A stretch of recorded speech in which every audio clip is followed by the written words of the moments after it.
The Whisperer in Darkness by H.P. Lovecraft. 1. Bear in mind closely that I did not see any actual visual horror at the end. To say that a mental shock was the cause of what I inferred, that last straw which sent me racing out of the lonely Akeley farmhouse and through the wild domed hills of Vermont in a commandeered motor at night, is to ignore the plainest facts of my final experience. Notwithstanding the deep things I saw and heard, and the admitted vividness the impression produced on me by these things, I cannot prove even now whether I was right or wrong in my hideous inference. For, after all, Akeley's disappearance establishes nothing. People found nothing amiss at his house, despite the bullet marks on the outside and inside. It was just as though he had walked out casually for a ramble in the hills and failed to return. There was not even a sign that a guest had been there, or that those horrible cylinders and machines had been stored in the study.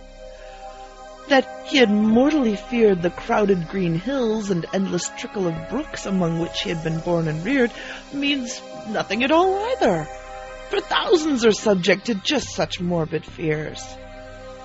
Eccentricity, moreover, could easily account for his strange acts and apprehensions toward the last. The whole matter began, so far as I'm concerned, with the historic and unprecedented Vermont floods of November 3rd, 1927. I was then, as now, an instructor of literature at Miskatonic University in Arkham, Massachusetts, and an enthusiastic amateur student of New England folklore. Shortly after the flood, amidst the varied reports of hardships, suffering, and organized relief which filled the press, there appeared certain odd stories of things found floating in some of the swollen rivers, so that many of my friends embarked on curious discussions and appealed to me to shed what light I could on the subject. I felt flattered at having my folklore study taken so seriously, and did what I could to belittle the wild, vague tales which seemed so clearly an outgrowth of old rustic superstitions. It amused me to find several persons of education who insisted that some stratum of obscure, distorted fact might underlie the rumors. The tales thus brought to my notice came mostly through newspaper cuttings, though one yarn had an oral source and was repeated to a friend of mine in a letter from his mother in Hardwick, Vermont. The type of thing described was essentially the same in all cases, though there seemed to be 3 separate instances involved. One connected with the Winooski River near Montpelier, another attached to the West River in Windham County beyond Newfane, and a third centering on the Passumpsic in Caledonia County above Lyndonville. Of course, many of the stray items mentioned other instances, but on analysis they all seemed to boil down to these 3. In each case, country folk reported seeing one or more very bizarre and disturbing objects in the surging waters that poured down from the unfrequented hills, and there was a widespread tendency to connect these sights with a primitive, half-forgotten cycle of whispered legend, which old people resurrected for the occasion. What people thought they saw were organic shapes not quite like any they had ever seen before. Naturally, there were many human bodies washed along by the streams in that tragic period, but those who described these strange shapes felt quite sure that they were not human, despite some superficial resemblance in size and general outline. Nor, said the witnesses, could they have been any kind of animal known to Vermont. They were pinkish things about 5 feet long, with crustaceous bodies bearing vast pairs of dorsal fins, or membranous wings, and several sets of articulated limbs, and with a sort of convoluted ellipsoid, covered with multitudes of very short antennae, where a head would ordinarily be. It was really remarkable how closely the reports from the different sources tended to coincide, though the wonder was lessened by the fact that the old legends, shared at one time throughout the hill country, furnished a morbidly vivid picture which might well have colored the imaginations of all the witnesses concerned. It was my conclusion that such witnesses, in every case naive and simple backwoods folk, had glimpsed the battered and bloated bodies of human beings or farm animals in the whirling currents, and had allowed the half-remembered folklore to invest these pitiful objects with fantastic attributes. The ancient folklore, while cloudy, evasive, and largely forgotten by the present generation, was of a highly singular character, and obviously reflected the influence of still earlier Indian tales. I knew it well, though I'd never been in Vermont, through the exceedingly rare monograph of Eli Davenport, which embraces material orally obtained prior to 1839 among the oldest people of the state. This material, moreover, closely coincided with tales which I had personally heard from elderly rustics in the mountains of New Hampshire. Briefly summarized, it hinted at a hidden race of monstrous beings which lurked somewhere among the remoter hills, in the deep woods of the highest peaks, and the dark valleys where streams trickle from unknown sources. These beings were seldom glimpsed, but evidences of their presence were reported by those who had ventured farther than usual up the slopes of certain mountains, or into certain deep, steep-sided gorges that even the wolves shunned. There were queer footprints or claw prints in the mud of brook margins and barren patches, and curious circles of stones, with the grass around them worn away, which did not seem to have been placed or entirely shaped by nature. There were, too, certain caves of problematical depth in the sides of the hills, with mouths closed by boulders in a manner scarcely accidental, and with more than an average quota of the queer prints leading both toward and away from them, if indeed the direction of these prints could be justly estimated. And worst of all, there were the things which adventurous people had seen very rarely in the twilight of the remotest valleys and the dense perpendicular woods above the limits of normal hill climbing.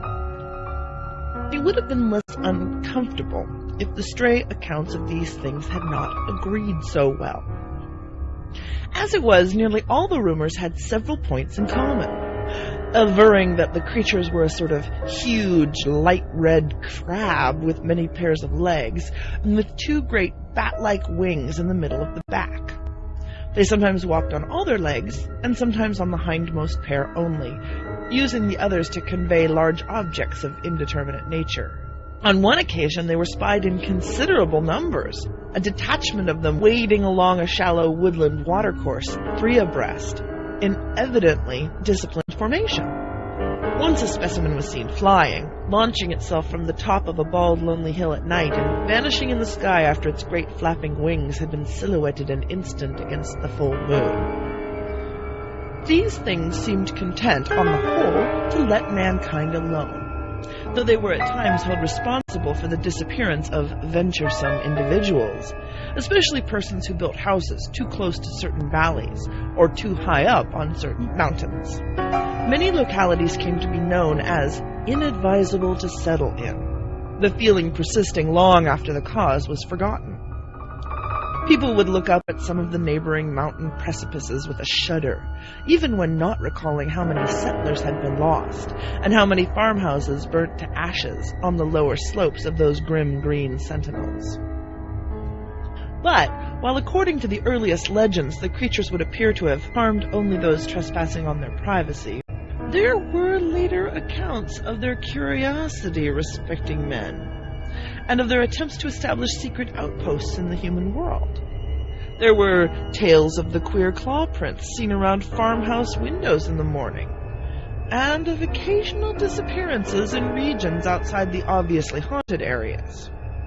Tales besides of buzzing voices in imitation of human speech, which made surprising offers to lone travelers on roads and cart paths in the deep woods, and of children frightened out of their wits by things seen or heard where the primal forest pressed close upon their dooryards.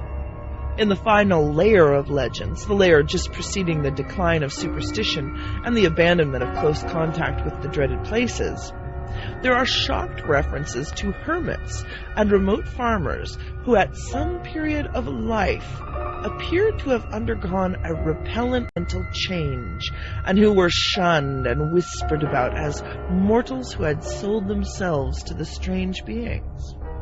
In one of the northeastern counties, it seemed to be a fashion about 1800 to accuse eccentric and unpopular recluses of being allies or representatives of the abhorred things. As to what the things were, explanations naturally varied. The common name applied to them was those ones, or the old ones, though other terms had a local and transient use. Perhaps the bulk of the Puritan settlers set them down bluntly as familiars of the devil, and made them a basis of odd theological speculation. Those with Celtic legendary in their heritage, mainly the Scotch-Irish element of New Hampshire, and their kindred who had settled in Vermont on Governor Wentworth's colonial grants, linked them vaguely with the malign fairies and little people of the bogs and raths, and protected themselves with scraps of incantation handed down through many generations. But the Indians had the most fantastic theories of all. While different tribal legends differed, there was a marked consensus of belief in certain vital particulars, it being unanimously agreed that the creatures were not native to this earth. The Pennacook myths, which were the most consistent and picturesque, taught that the winged ones came from the Great Bear in the sky, and had mines in our earthly hills whence they took a kind of stone they could not get on any other world. They did not live here, said the myths, but merely maintained outposts and flew back with vast cargoes of stone to their own stars in the north. They harmed only those earth people who got too near them or spied upon them. Animals shunned them through instinctive hatred, not because of being hunted. They could not eat the things and animals of earth, but brought their own food from the stars. It was bad to get near them, and sometimes young hunters who went into their hills never came back. It was not good either to listen to what they whispered at night in the forest with voices like a bee's that tried to be like the voices of men. They knew the speech of all kinds of men, Pennacooks, Huron, men of the 5 nations, but did not seem to have or need any speech of their own. They talked with their heads, which changed color in different ways to mean different things. All the legendary, of course, white and Indian alike, died down during the 19th century, except for occasional atavistical flare-ups. The ways of the Vermonters became settled, and once their habitual paths and dwellings were established according to a certain fixed plan, they remembered less and less what fears and avoidances had determined that plan, and even that there had been any fears or avoidances. Most people simply knew that certain hilly regions were considered as highly unhealthy, unprofitable, and generally unlucky to live in, and that the farther one kept from them, the better off one usually was. In time, the ruts of custom and economic interest became so deeply cut in approved places that there was no longer any reason for going outside them, and the haunted hills were left deserted by accident rather than by design. Save during infrequent local scares, only wonder-loving grandmothers and retrospective nonagenarians ever whispered of beings dwelling in those hills. And even such whispers admitted that there was not much to fear from those things, now that they were used to the presence of houses and settlements, and now that human beings let their chosen territories severely alone. All this I had long known from my reading, and from certain folk tales picked up in New Hampshire. Hence, when the flood-time rumors began to appear, I could easily guess what imaginative background had evolved them. I took great pains to explain this to my friends, and was correspondingly amused when several contentious souls continued to insist on a possible element of truth in the reports.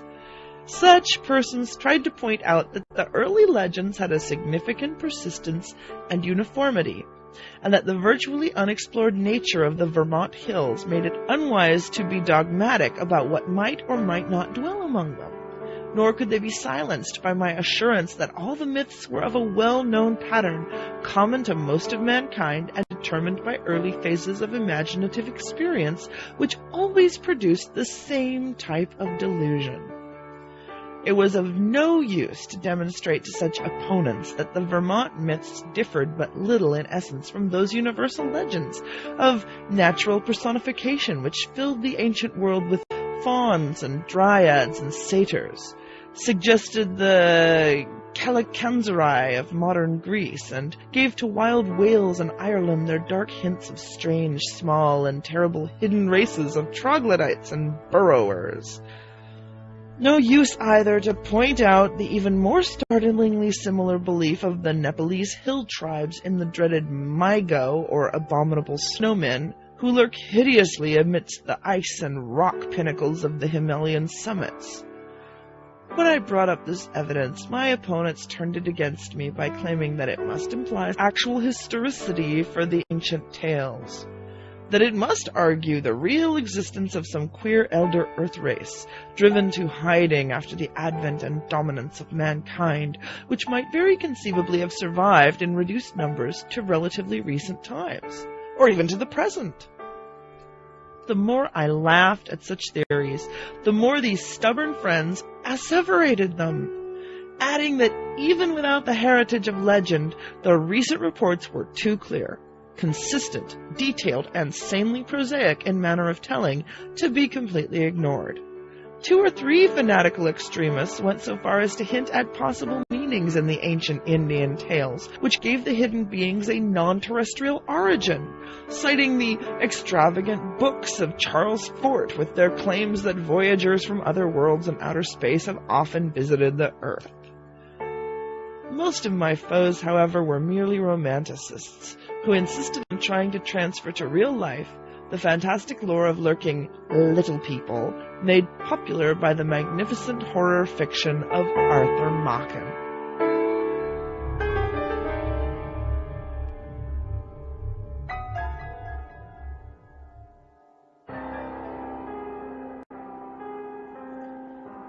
End of Chapter 1 of 8. Written by H.P. Lovecraft. Read by Julie Hoverson. Music by Kevin MacLeod of Incompetech.com.